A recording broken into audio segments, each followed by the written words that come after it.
Wait a second.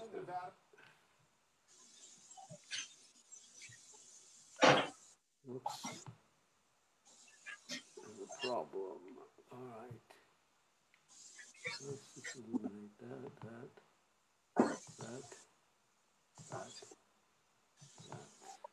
Okay. We are live. Okay. This says, I got all these messages coming in. Hold on a second. Whoops, all these messages.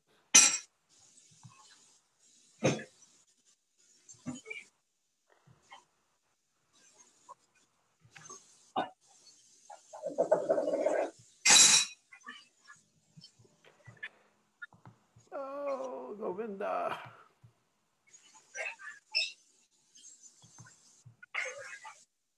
All right. I think we're ready. You just got to mute you all so I don't hear you eating prasadam. That would be a mistake to hear everybody chewing and everything. Okay. I think we're ready to go. Hare Krishna. All right. Off. Facebook on. Okay. I'm going to chant Jai Radha Madhava. Jaya. Whoops. Forgot about my face. There we go. Jaya Radha Madhava Kunya Bihari Jaya Radha Madhava Kunya Bihari Gopi Janaballabha Giri Bharat Hadhe Gopi Janaballabha Giri Bharadhari Yashodanandana Vrajajana Ranjana Yashodanandana Vrajajana Ranjana Yamuna Tira Vanachari Yamuna Tira Vanachari Jaya Radha Madhava Kunya Bihari Jaya Radha Madhava Kunya Bihari Gopi Janaballabha Giri Bharat Hati Gopi Janaballabha Giri Bharat Hati Yashodanandana Vrajajana Ranjana Yashodanandana Vrajajana Ranjana Yamuna Tira Banachari Yamuna Tira Banachari Jaya Radha Madhava Kunya Bihari Jaya Radha Madhava Kunya Bihari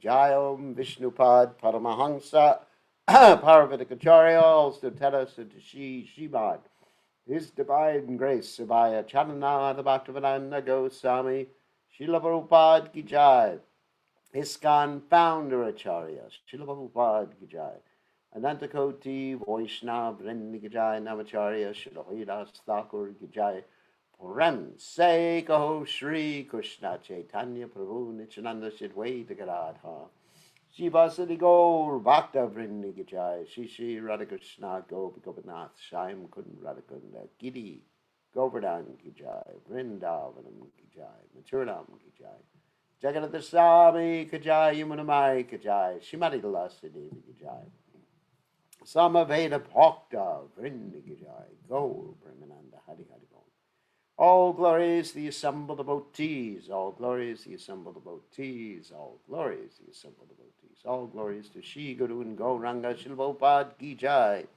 Namam Vishnupadaya Krishna Pristaya Budle Shrimati Bhaktivedanta Swami Namani Namaste Saraswati Devi Gauravati Pacharni Nivashesha Shunyavadi Paschacha Dejatarni.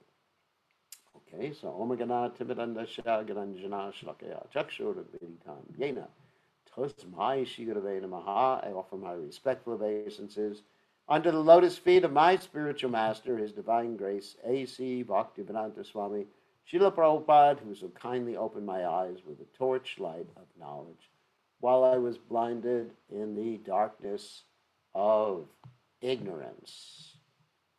So, again, we chant this nice shloka by Srinivasacharya.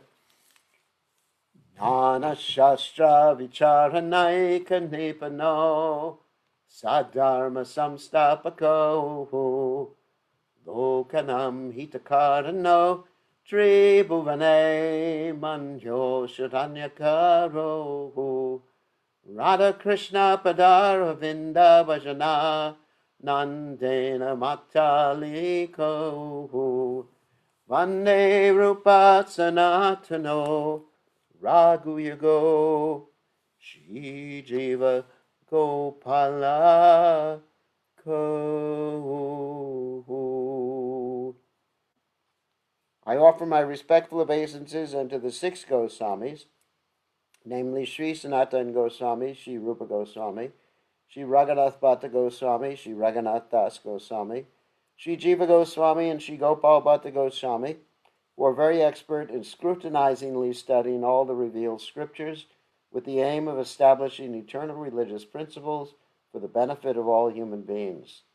Thus they are honored all over the 3 worlds, and they are worth taking shelter of because they are absorbed in the mood of the gopis and are engaged in the transcendental loving service of Radha and Krishna.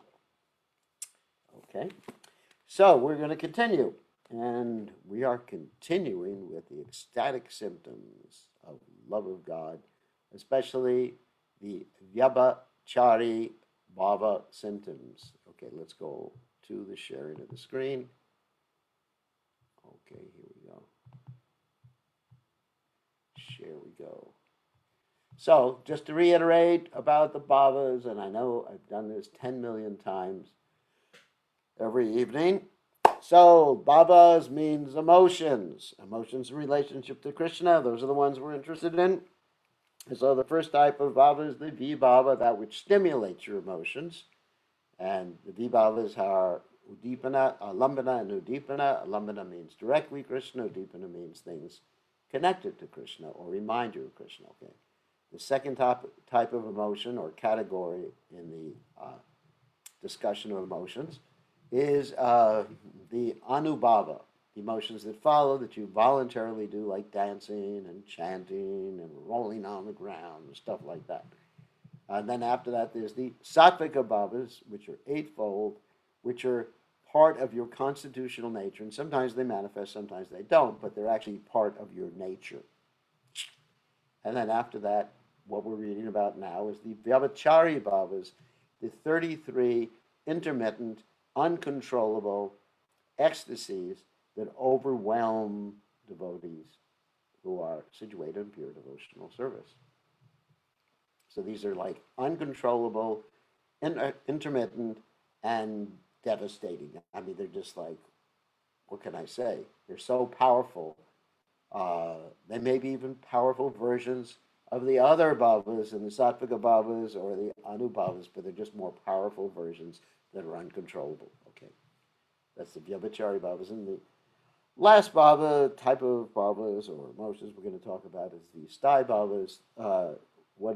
That is the constitutional emotion that one has in relationship to Krishna, such as I feel like Krishna's mother, I feel like Krishna's lover, I feel like Krishna's friend, I feel like Krishna's servant. That's it. Okay, so now we're going to go to madness. Srila Bhakti, this is called Divyanmada, transcendental madness. Srila Bilvamangal Thakur prays in his book as follows: let Srimati Radharani purify the whole world because she has surrendered herself completely unto Krishna. Out of her ecstatic love for him, she sometimes acted just like an adult person and attempted to churn yogurt, although there was no yogurt in the pot.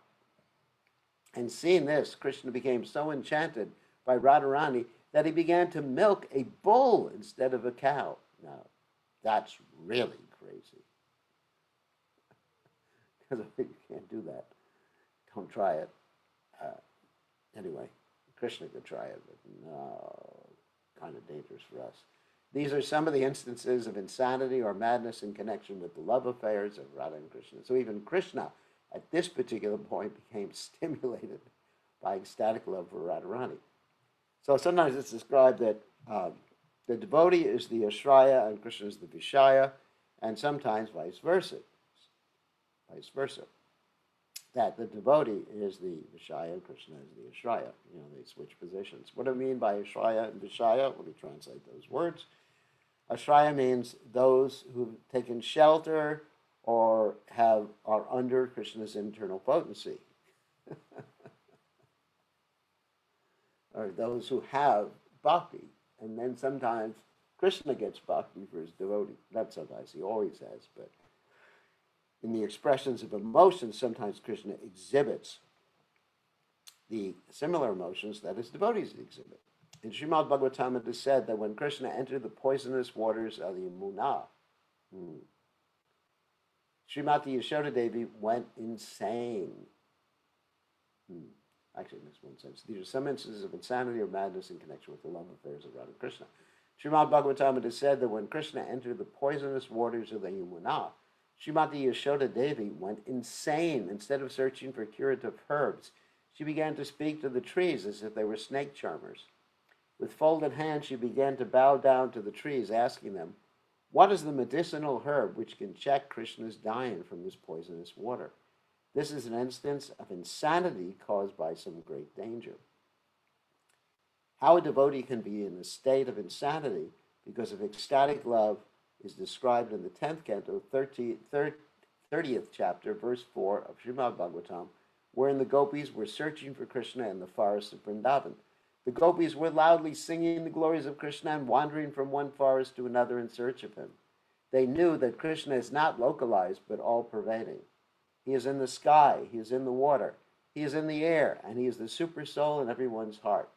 Thus the gopis began to inquire from all kinds of trees and plants about the Supreme Personality of Godhead. This is an instance of ecstatic madness on the part of the devotees. Similarly, there are symptoms of diseases caused by ecstatic love. This condition is credited by learned scholars as being Mahabhava. This highly elevated condition is also called Divyan Mata, or transcendental madness. I mentioned that before. So, generally, Mahabhava is only exhibited by Srimati Radharani. Most explanations that I've read. Forgetfulness. When Krishna was absent from Vrindavan and was staying on Mathura, Srimati Radharani sent news to him that his mother, the queen of Braja, was feeling such separation from him that there was foam coming from her mouth like the foam on the shore of the ocean. And sometimes she was raising her arms like the waves of the ocean, and because of her intense feelings of separation, she was rolling on the ground and creating a tumultuous roaring sound. And sometimes she was remaining completely silent, like a calm sea. These symptoms of separation from Krishna are called apasmara, or forgetfulness. One completely forgets his position when he manifests these symptoms in ecstatic love.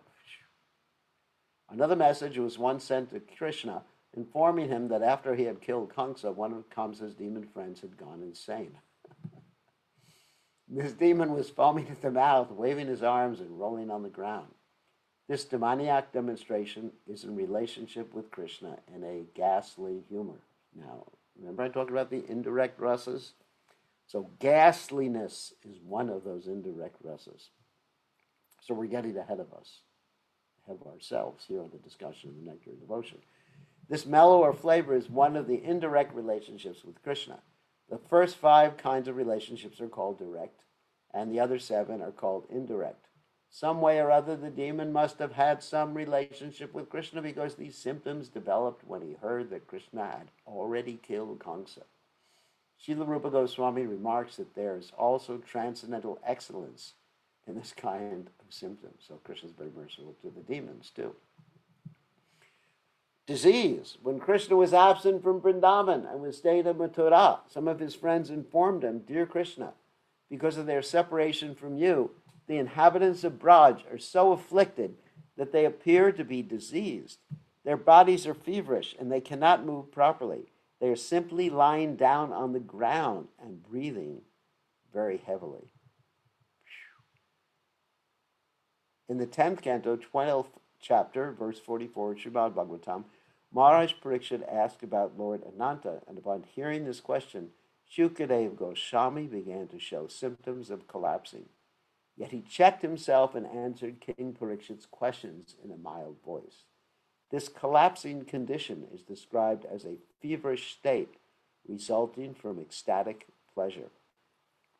There's another statement in the Srimad Bhagavatam telling of the damsels of Braj meeting with Krishna at the sacred place of Kurukshetra many years after their childhood pastimes. When they met in that sacred place, all the gopis became stunned by the occurrence of a solar eclipse. Their breathing, blinking of the eyes, and all similar activities stopped, and they stood before Krishna just like statues. This is another instance of a disease condition resulting from exuberant transcendental pleasure. Wow. Okay. Chapter 30 deals with further features. We're continuing down the list of 33 features of ecstatic love for Krishna. Confusion. There's the following statement in the Hang Saduta, that means swan messenger. One day, when Srimati Radharani was feeling much affliction because of her separation from Krishna, she went to the bank of the Yamuna with some of her friends. There Radharani saw a cottage, wherein she and Krishna had experienced many loving pleasures, and by remembering these incidents, she immediately became overcome with dizziness. This dizziness was very prominently visible. This is an instance of confusion caused by separation. Similarly, there's a statement describing confusion caused by fearfulness. These symptoms were exhibited by Arjuna when he saw Krishna's universal form on the battlefield of Kurukshetra. His confusion was so strong that his bow and arrows fell from his hand and he could not perceive anything else. Next one is really heavy, death.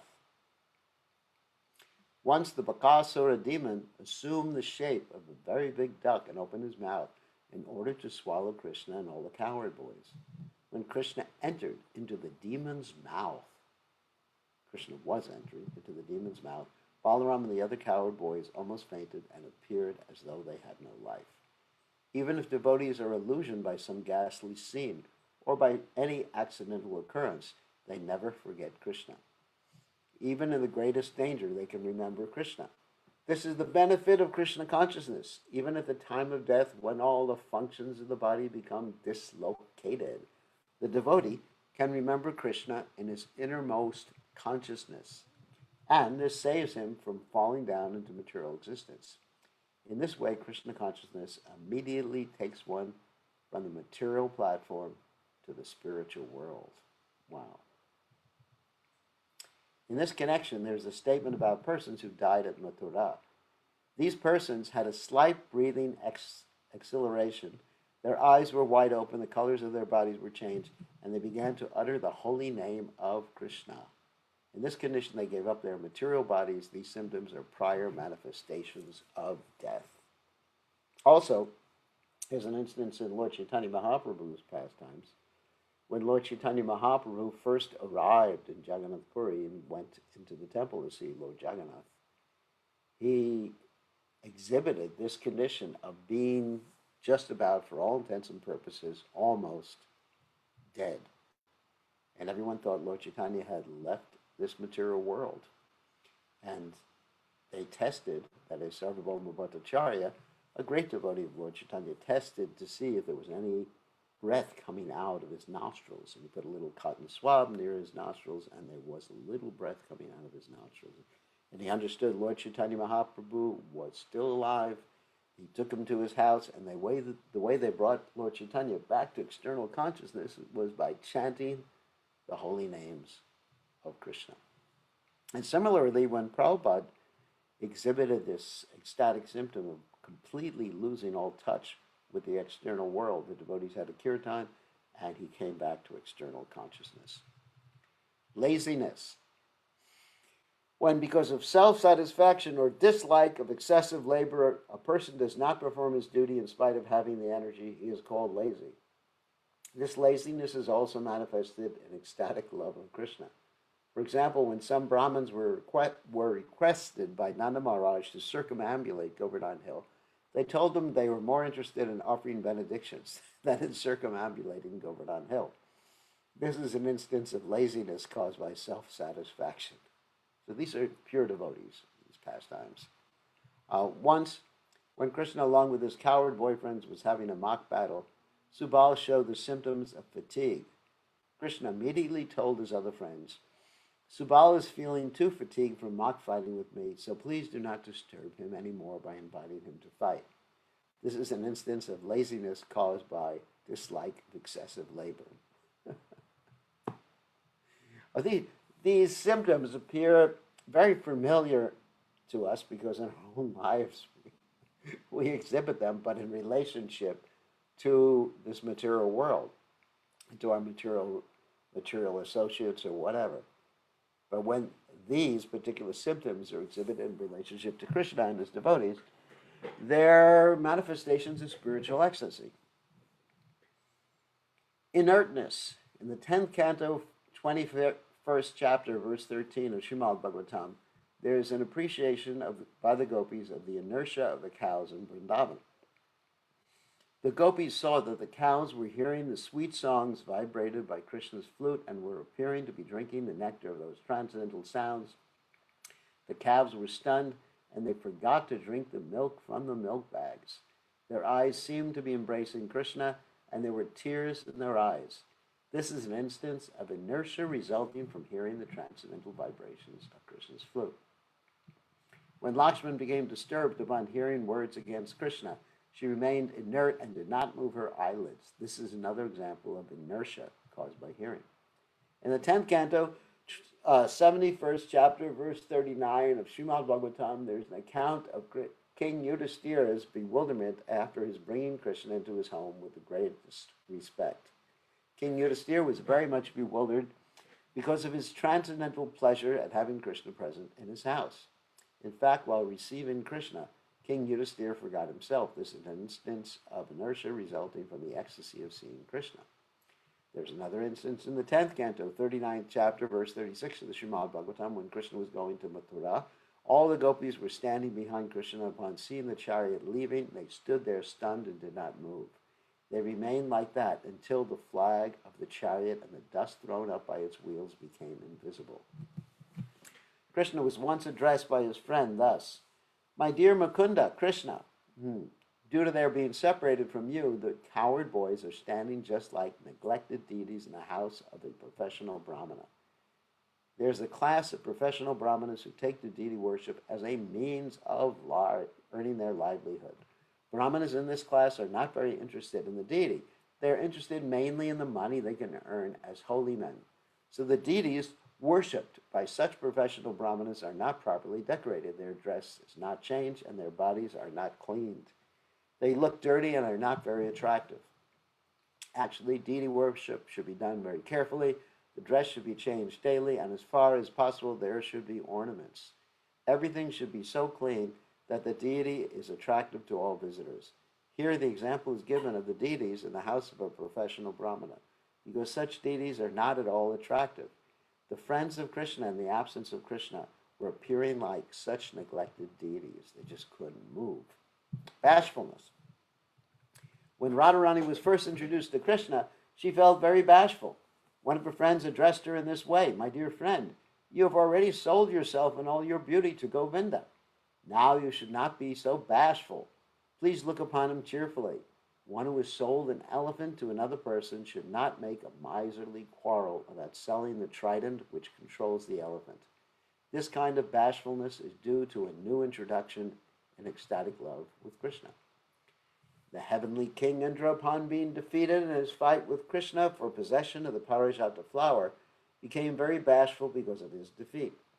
He was standing before Krishna, bowing down his head, when Krishna said, "All right, Indra, You can take this parijata flower. Otherwise, you will not be able to show your face before your wife, Sachi Devi.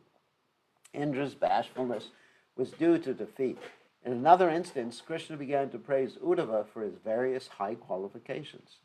Upon being praised by Krishna, Uddhava also bowed down his head bashfully. In the Harivamsa, Satyabhama, feeling slighted by Rukmini's high position, said, "My dear Krishna, the Raivataka mountain is always full of spring flowers, but when have I become persona non grata to you? What is the use of my observing them?" This is an instance of bashfulness resulting from being defeated and also from envy. Transcendental envy, competition, we were talking about this morning. This is more like a chivalrous type of thing between the wives. Concealment. There's a symptom of ecstatic love known as concealment, or trying to hide one's real mental condition by externally showing another attitude.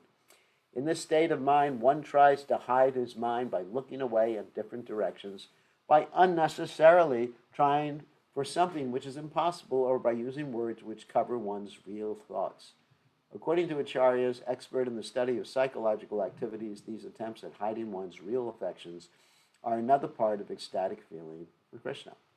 In the 10th canto, 32nd chapter, verse 15 of Srimad Bhagavatam, Shukadeva Goswami states, "My dear king, the gopis were always beautiful and decorated with confidential smiles and alluring garments. In their movements intended to give impetus to lusty feelings, they would sometimes press Krishna's hand on their laps, and sometimes they would keep his lotus feet on their breasts. After doing this, they would talk with Krishna as if they were very angry with him." There's a literal conflict there. So they're hiding their desire to please Krishna, which is actually spiritual lust, by their anger. That's very funny. There's another instance of the concealment and ecstatic love when Krishna, the supreme joker, planted the parijata tree in the courtyard of Satyabhama. Rukmini, the daughter of King Vidarbha, became very angry, but due to her natural gentle behavior, she did not express anything. No one could understand Rukmini's real mental condition. This is an instance of competitive concealment.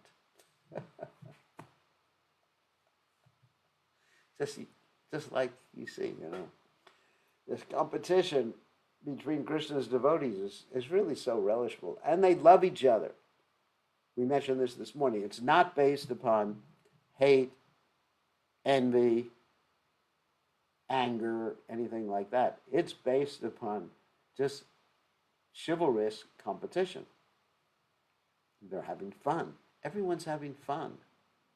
There's another instance in the first canto in the spiritual world, not in this world.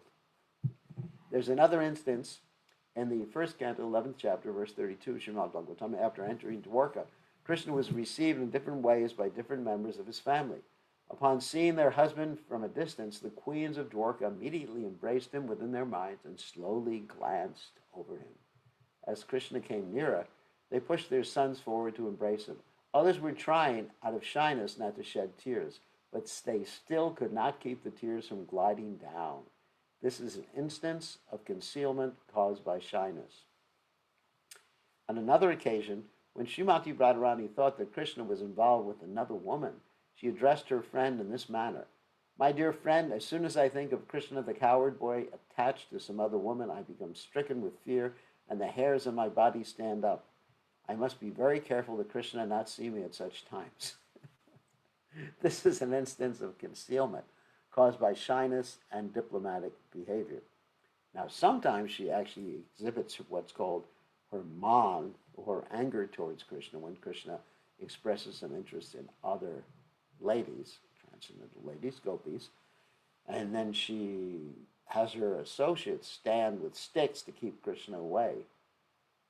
And then finally, well, Krishna has many different plans to win back her favor. One particular plan is bowing down at her feet and touching her feet and crying. Crying and begging for forgiveness. Anyway, it has been stated, although Srimati Radharani developed a deep loving affection for Krishna, She hid her attitude in the core of her heart so that others could not detect her actual condition. This is an instance of concealment caused by gentleness. Once, when Krishna and his coward friends were enjoying friendly conversation, Krishna began to address his associates in casual language. At that time, Krishna's servant Patri was also enjoying the conversation, but then, remembering his position of servitude, Patri bowed down before his master, and with great respect and control, he stifled his smiling. This subdued smiling is an instance of concealment caused by a respectful attitude, because that was Patri's position. He was a servant. The servant is not supposed to be, hey, buddy, with Krishna. The friends are, but there's different varieties of friends. There are friends who are actually more respectful towards Krishna. There's equal. There's friends who are superior to Krishna in the sense of the relationship, not in the sense of, not the ontological sense, because no one is superior to Krishna. In the ontological sense. All right, remembrance. There are many symptoms of ecstatic love caused by remembering Krishna. For example, one friend of Krishna informed him, my dear Mukunda, just after observing a bluish cloud in the sky, the lotus-eyed Radharani immediately began to remember you, and simply by observing this cloud, she became lusty for your association. Now remember this, the cloud is a vibhava, a stimulation, and it is an udipana.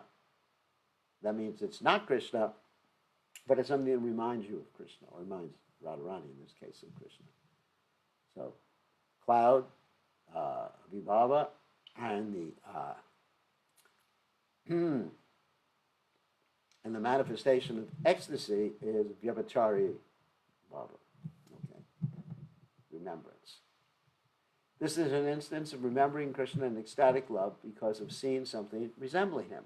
Krishna's bodily complexion is very similar to the bluish hue of a cloud, so simply by observing a bluish cloud, Srimati Radharani remembered him. One devotee said that even when he was not very attentive, he would sometimes, seemingly out of madness, remember the lotus feet of Krishna within his heart. This is an instance of remembrance resulting from constant practice. In other words, devotees who are constantly thinking of the lotus feet of Krishna, even if they are momentarily inattentive, will see the figure of Lord Krishna appearing within their hearts. And of course, this could also be obtained by practice. Like Prabhupada said here, even for us, if we constantly practice chanting Krishna's name, then automatically when we wake up in the morning, what are we going to say? Hare Krishna.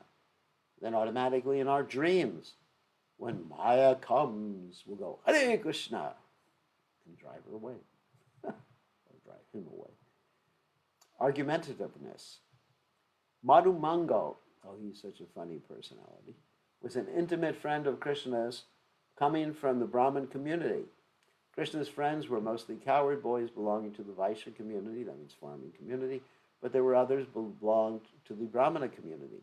Actually, in Vrindavan, the Vaishya community and the Brahmin community are considered prominent. This Madhu Mango one day addressed Krishna in this fashion. My dear friend, I can see that you are not aware of the peacock feathers that are falling on the ground, and at the same time, you are unmindful of the flower garlands which are offered to you. I think I can guess the reason for your absent-mindedness when I see your two eyes flying over to the eyes of Srimati Radharani, just like black drones flying to lotus flowers. This is an instance of argumentative suggestion in ecstatic love. Once, while Krishna was out walking, one of the associates of Radharani told her, my dear friend, do you think that this walking personality is a tamal tree? If he is a tamal tree, then how is it possible for him to walk and be so beautiful? Then this personality might be a cloud. But if he's a cloud, then where is the beautiful moon within? Under the circumstances, I think it may be granted that this person is the same enchanting personality of Godhead by whose flute vibration the three worlds are captivated. He must be the same Mukunda who is standing before Govardhan Hill.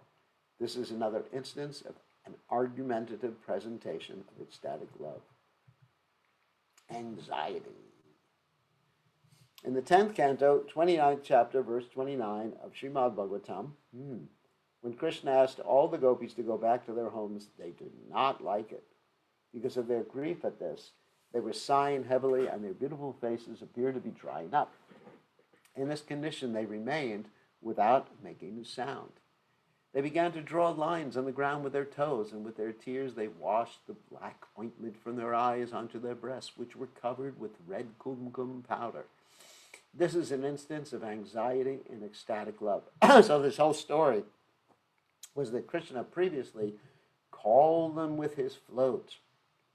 He played his flute so beautifully that all the gopis, they dropped everything else they were doing, didn't listen to their husbands, put the babies on the ground, left the milk pots or whatever pots that were on the oven.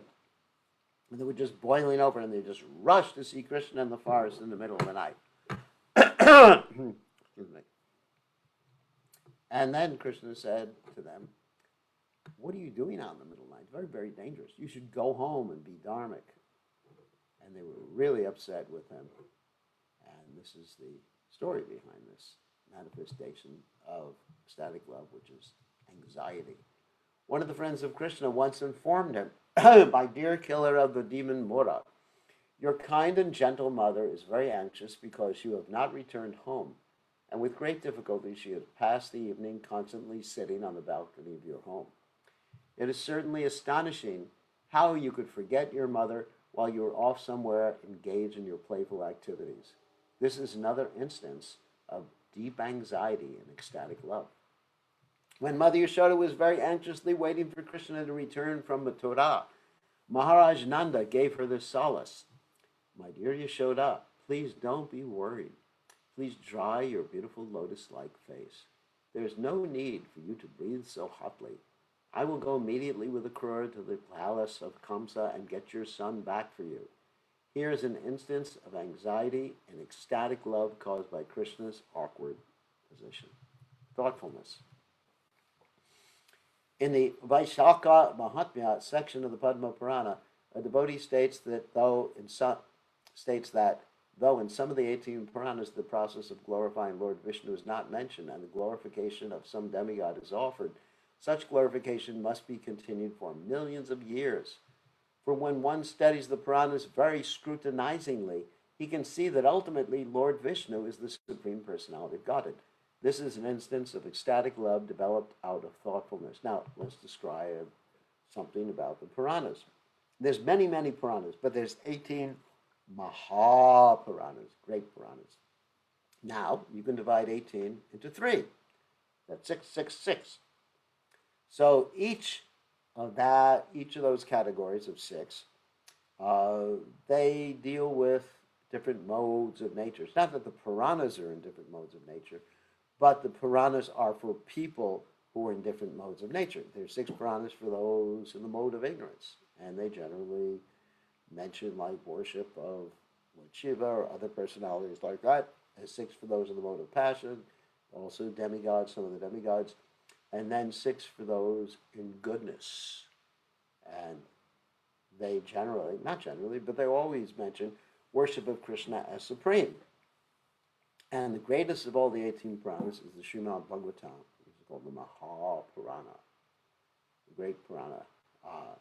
The Purana Dharma Protitakai Tavotra Paramam Niramatsuram Satam. The Purana is only meant for those who are interested in the highest goal of life, throwing out all sort of cheating that could be done in the name of religion.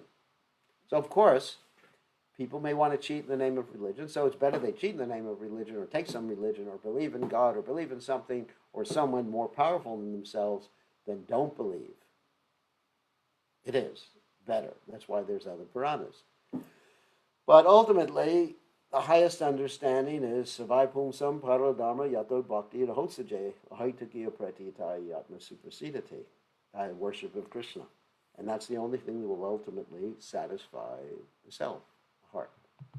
In the 10th canto, 16th chapter, verse 39 of Srimad Bhagavatam, there's an account of Rukmini Devi's writing a letter to Krishna requesting him to kidnap her before her marriage to another person, that was Shishupal.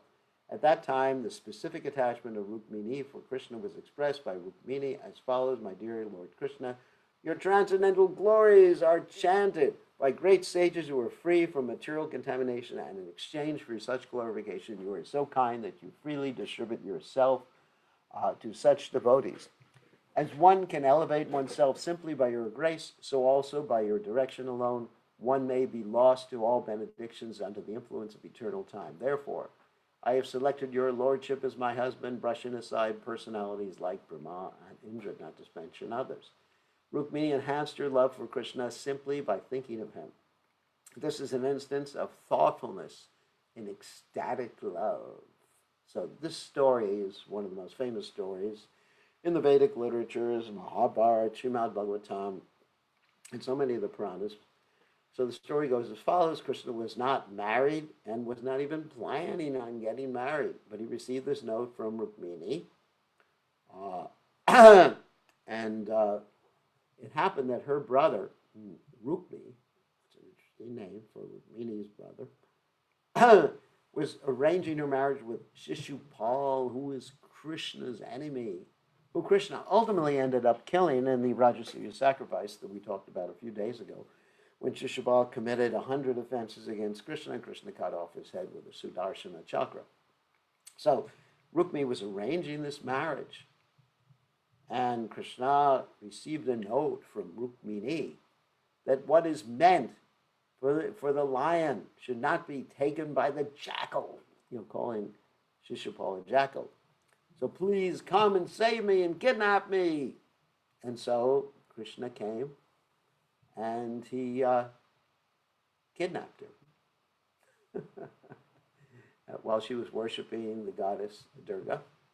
Katyayani, she came out of the temple and Krishna grabbed her and described that she was so beautiful that all the other suitors that had arrived, including Shishupal, fainted when they saw her. They fell off their horses. And then Krishna simply put her on his chariot, and Krishna had her drive the chariot. Now, why did Krishna have her drive the chariot? Because Krishna had to fight with her brother. Because the other princes and everybody else couldn't really fight with Krishna. And so it ended up with Rukmi following Krishna and Rukmini, and he challenged Krishna, stop right away and fight with me. And if I don't win, I'm not going back to my kingdom. So Krishna stopped his chariot, faced Rukmi, and he got ready to basically kill him. And Rukmini, that is Rukmi's sister, who is married to Krishna, or going to be married to Krishna, she begged Krishna, don't kill my brother. Krishna said, okay. And he gave him a really strange haircut, which is very embarrassing for him. And ultimately, so he had to go back to his kingdom and accept the marriage with Krishna. Ultimately, he got killed by Balaram during a chess match. And that story is in the 10th canto of Srimad Bhagavatam, and we encourage you to read the 10th canto of Srimad Bhagavatam. Maybe I'd like to read the Krishna book after we finish with Nectar Devotion. We will see what Krishna desires.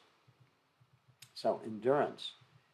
When a person is fully satisfied due to attaining knowledge, transcending all distress, or achieving his desired goal of life in transcendental devotional service to God, his state of endurance or steady-mindedness is called adhriti. At this stage, one is not perturbed by any amount of loss, nor does anything appear to be unachieved by him. According to the opinion of Bhartrihari, a learned scholar, when a person is elevated to the state of endurance, he thinks as follows: I do not wish to be a highly posted government servant. I should prefer to remain naked without proper garments. I shall prefer to lie down on the ground without any mattress, and despite all these disadvantages, I shall refuse to serve anyone, even the government. In other words, when one is in ecstatic love with the personality of Godhead, he can endure any kind of disadvantages calculated under the material concept of life. And that's really interesting. I was listening to Prabhupada's explanation today of why he came to the Western world. And it was very simple. He simply said, because my spiritual master asked me. He told me to do it. He said, that's why. And he said, if my spiritual master told me to live in the jungle, I would have lived in the jungle. So by these words of Srila Prabhupada, you could hear, first of all, his detachment from anything in this material world. Secondly, even more primarily, of course, which is more important than Prabhupada's detachment, but I'm saying it secondarily, but it's primary. But the Prabhupada's complete devotion to the words of his spiritual master and dedication to his spiritual master's mission. And because of that, Prabhupada was chosen to accomplish the mission of starting the Krishna consciousness movement worldwide. So I often say that Prabhupada was the chosen one because he chose to be the chosen one. He chose. You understand? He chose to be the chosen one. Just like Arjuna in the Battle of Kurukshetra was informed by Krishna that the people on the opposite side, they were going to die anyway. Grandpa Bhishma was going to die, Duryodhana and all his brothers were going to die. That was basically preordained. It was planned by Krishna. Krishna wanted it to happen. Whether or not Arjuna took the credit for it. So Arjuna was told this, and he said, you can take the credit for it, and this way you're doing your duty, you're being dharmic and everything like that. And if you don't do it, you're not dharmic, you're not doing your duty, but it's up to you. So one can take the credit for accomplishing something wonderful, such as that which was accomplished by His Divine Grace Srila Prabhupada, by doing it. Prabhupada chose to be the chosen one. It was offered to many others. This benediction, this service, this dynamic preaching, this revolutionary activity of bringing the Hare Krishna mantra to every town and village in the world. It was offered to many people. Prabhupada chose it. Therefore, he's the chosen one. You hear this often in some films. He's the chosen one. Nanda Maharaj, the father of Krishna, used to think, in my pasturing ground, the goddess of fortune is personally present, and I possess more than 100,000 cows. Wow. Which loiter here and there.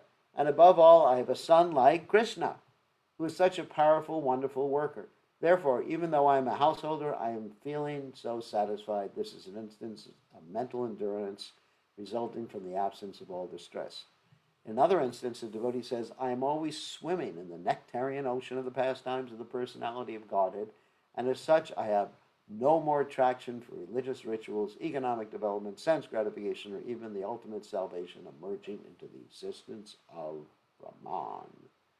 This is an instance of the mind's endurance due to achieving the best thing in the world. The best thing in the world is absorption in Krishna consciousness and happiness. Here we go. Let me see how much more we have in this particular chapter. Give me a second. It's not much. Oh no, I'm looking at the wrong chapter. Okay. Anyway, we'll figure it out later. Happiness. It is described in the Vishnu Purana that when a Krura, I think I found it, yes, the right section.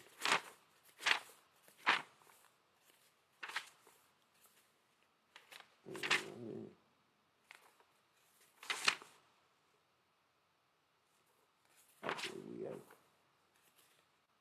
quite a bit more, I think.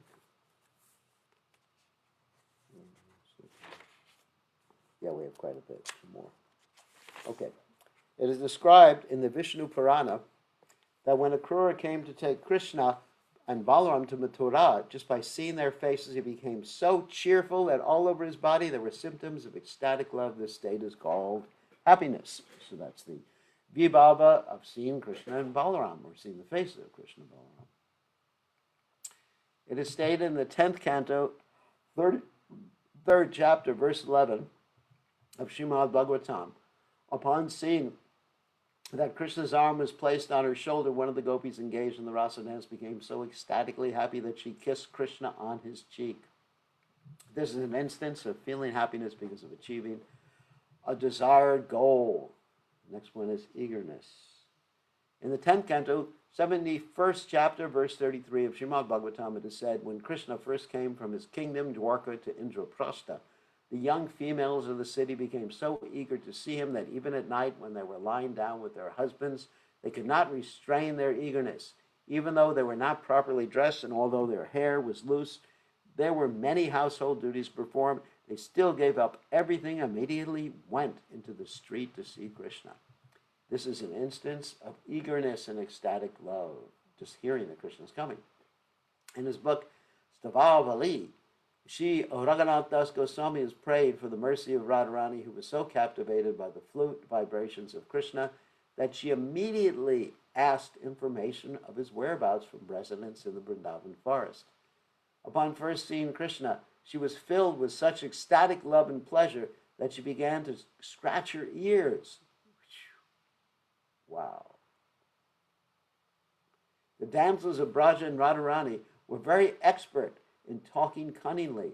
So as soon as they saw Krishna, they began their talkings, and Krishna, pretending to go for some flowers for them, immediately left that place and entered into a mountain cave. This is another instance of eager, loving exchanges on the parts of both the gopis and Krishna. So I know these are very elevated topics, but it's important to understand the variety of feelings, emotions, stimulations that occur in the spiritual world. In other words, it's not all one. It's not that, you just sit there and stare at God. It's not that you simply stare at your navel in the spiritual world. You're just engaged in active, loving exchanges that manifest all possible expressions that one can imagine, even expressions that one cannot imagine. Okay, so we're going to take questions now. Let's stop sharing the screen.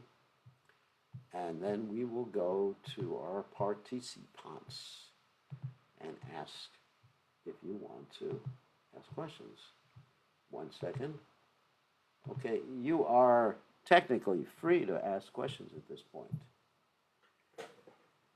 Questions or comments? I know it's quite a technical subject matter. So who has a question? Gurudev. Uh-oh. Yes, Praneshwara. Yeah, your camera is better now. You don't look like you're coming down from the hellish planets or anything. So what question do you have? Yeah, we just read about the ecstatic love and all the qualities and of happiness, eagerness, thoughtfulness, anxiety. But how do we identify the devotees who have the ecstatic love for Krishna, yet have some mundane? How to identify and how to deal with them? How do you identify the devotees who have some ecstatic love for Krishna and are mundane? Yes. The devotees who have these vyabhachari bhavas, they're not mundane. Those who actually are on the transcend. Some people can have imitations, as we described in the last chapter about the Sattvika bhavas. Sometimes there's burnt up or dried up ecstasy, which come when someone is in contact with a great pure devotee, when someone is in a kirtan that's really ecstatic, or when someone is hearing Bhagavatam or some Krishna katha. That can happen, but it's just like a reflection. It's not actually para or transcendental, but it's a reflection of what's happening with someone else who is transcendental. So they're not actually in the same level as the ecstatic symptoms that we're hearing described about Radharani and the cowherd boys and Mother Yashoda and the servants of Krishna. So just understand that they are experiencing it. If they are actually experiencing some ecstatic symptom, it's just being reflected from some great devotee or shastra or kirtan they're coming in contact with at that point.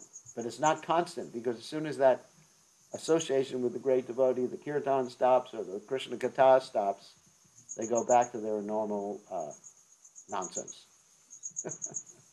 All right? It's called burnt up or dried up ecstasy. And we discussed that previously. And it's there in the Bhakti Rasamrita Sindhu. This is a summary study, but in the actual Bhakti Rasamrita Sindhu, Rupa Goswami gets into more depth about burnt up or dried up ecstasies and how sometimes they can even mislead one. But this, we're not going that deep into the study right now. So that's how one should see things. Yes, this person has had good association, or this person heard a nice Bhagavatam class, or this person went to a great kirtan and they're feeling some ecstasies, but they're not on the transcendental platform yet. That's true. I mean, I've seen many times people who are abject materialists can experience some ecstasies by proper association, by giving them prasadam even. They experience ecstasies. So, but it doesn't continue unless they actually make a change in their lives. Okay? Yes. Don't worry. What day is your marriage? On 30th of November, Gurudev. 30th of November. So we want everyone to congratulate here Ganesha on it and bless him to have a lifetime of connubial bliss. That means marital bliss. So he'll be happy. And Krishna conscious, too. I forgot about that one. He's married a nice devotee. I've interviewed her and screened her and everything like that. And she will be very good. And his mother is very happy, too. Right. Your mother's happy? Yeah, yes, Gurudev. She's fine. She's fine. Good. His mother used to, every time I saw his mother before, she used to come to me crying and crying and crying. She said, get my son a wife. Get him a wife. Please, please. And his sister, you know, it was like a whole crying festival whenever I saw them. So, anyway, so congratulations. We ask for everybody to give you their blessings for a very happy marriage. Anyway, there's some chats that people are asking. Oh, yeah, people are sending congratulations. We got congratulations from so many people. Congratulate, and maybe when we go to your marriage via Zoom, we can invite people to attend too. Because I expect to be at your marriage via Zoom, and we invite everybody. We can have thousands of people on Zoom blessing you. As I say, king for a day. You'll be a king for a day. All right, so who else has a question? Hare Krishna, Guru Maharaj. Haribol, Radhika. Yeah, please accept my humble obeisances to You got to Guru speak Maharaj. very closely into your mic. It's always Okay. well with you. Can you please hear me loudly now? I can hear you, but it's Okay. real soft. It's soft. Okay. I have two questions, Guru Maharaj. So my first question is regarding pastime. Mana pastime. So we know that Krishna loves everybody equally. And again, we've learned that Krishna loves Radharani the most because Krishna is controlled by Radharani's love. And we all like our offerings are also accepted by Krishna through Radharani as well. So Radharani has been very merciful and all that. So I just wanted to understand, it might sound silly. When Krishna is exhibiting bowing down to Radharani to pacify her during man pastime. Is it he's doing that just to pacify Radharani, or for really Krishna really wants Radharani to be pacified and he's really hurt? He's really hurt. He's crying. Okay, for real, right? Yeah, Krishna. The point is when he's bowing down, begging for Radharani's forgiveness, he's actually crying. He's not just. It's not just like an act. He's crying. Okay. Yeah. He's enjoying this. I mean, obviously, he's the supreme personality of God. He can have anything or anyone he wants. You know, nobody could say anything. But he enjoys this exchange of remorse. He's feeling remorseful. He's feeling sad. He's feeling depressed. And Radharani is feeling angry, and they're enjoying this. Yeah, and I guess Radharani is enjoying as well, you know, to make Krishna. It's just like, you know, sometimes children, they take different roles. You know, someone acts like a policeman, someone acts like a robber. You know, whatever. Yes, yeah. And they're enjoying it, and they really get into their roles. Yeah. Thank you. So this Yogamaya means that Krishna really gets into the role he's playing. He doesn't remember he's God. Yes. He thinks that His girlfriend is angry, and what is he going to do about it? And his whole life is finished. Just like in normal, well, not normal, but in this mundane material life, someone may feel that their life is finished if their girlfriend or wife or boyfriend doesn't want anything to do with them anymore. Yeah. Like sometimes you hear this, like, I don't want to see your face anymore. Between men and women. It happens sometimes. At least that's what I've been told. So, and then it's just like, oh no, my whole life is empty. Just like, Yudaitam Nimishena Chachusha Pravashaitam Shunyaitam Jagatsarvam Govinda Vidahename. It's just like, oh my God, my beloved is angry with me. What is the purpose of my life? This is, of course, in the mundane world, this happens all the time.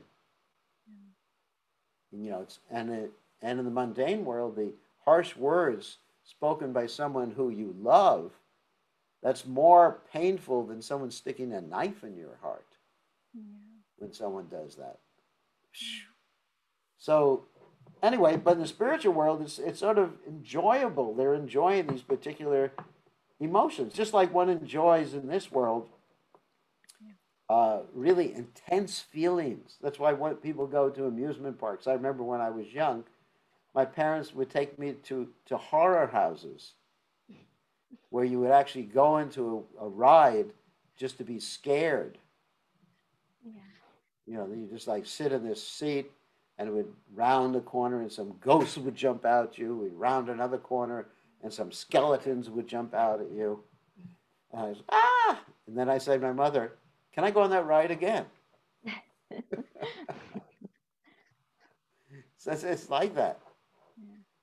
Or people like to do all sorts of things. Like there's this thing called zip line. You ever heard of zip line before? Yes, I did. Yeah. I was in Fiji, and I told the devotees, please take me on the zip line. They never did because they were rascals. Anyway, so I said, please take me on the zip line because I want to enjoy like rushing through, scary through the trees and the bushes, and it's scary. Yeah. It's scary, but this is the enjoyment. It's the enjoyment when you know everything will be all right at the end. Yes. I mean, it wouldn't be enjoyable if you knew at the end of the zip line there'd be a knife waiting for you that you'd run into it and cut through your heart and you would die. So it's the same thing in the spiritual world. Everybody knows it'll be all right at the end. It's just fun in the meantime. It's just that they're just having a good old time. If everything was just like, like if Krishna came to Radharani and Radharani said, okay, I love you, Krishna, and there was no Abhimanyu, Radharani's so-called husband, it would be boring as anything. Yeah. It would be boring. It'd be like one of those TV shows from the 1960s. There's all these TV shows about some like nice family, like some of you who are younger or older may remember Leave It to Beaver or Father Knows Best or some stupid show like that, where everything was just like everybody's smiling. And the biggest problem is that someone lost his report card. It's just completely useless. So it's good. Krishna wants to enjoy these really intense exchanges. And Radharani enjoys too. And they're having so much fun doing that. I mean, that's love. With love, if there's no intensity, it's not love anymore. I mean, just like one time we were speaking to a couple that had been married for 50 years. And we said to them, you must really love each other to stay together for so long. And they said, no, we don't. We don't love each other. We just tolerate. We're just doing our duty. Because oh my God, what a relationship. Just doing your duty for 50 years. Oh my God. Of course, probably had 1 year of being in love and 49 years of doing your duty. So anyways, that's a pretty dull life. So Krishna doesn't like that sort of life. He wants, even in Dwarka, he spices things up by having some of the wives being envious or angry, because it's part of enjoyment having variety like that. Okay. Yeah. So another question. I have a actually second question. Can I ask, or I just let Pravi? Okay, what's the next question? Okay, sorry. Yeah, my second question was under argumentative we just read. So the instance of argumentative presentation in ecstatic love. So yeah, well, we know that all the cowhead boys and girls were like simple-hearted people, and they love Krishna just like as a friend. Dasa Sakya Bhava. So yeah, and then again in here, the argumentative instance of argumentative presentation where like William Madhu Mangala, like the way they represent, they compare, like they do know that Krishna is the Mukunda who was standing in front of the Govardhan, lifted the Govardhan. He is the cloud. He even this is mentioned there. You read that Krishna is it the same supreme personality of Godhead who is playing enchanting the three walls by his playing the flute. So so yeah, my point is like so we think they do not know these things. We just everybody believes Krishna is just the Krishna, and then how can they know all the pastimes of Krishna as well? Like as in the Krishna is supreme personality of Godhead.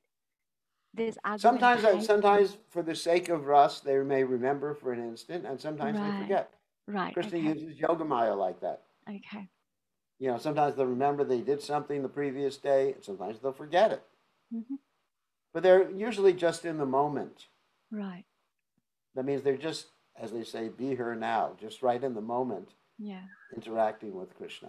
Mm-hmm. And that's the enjoyment.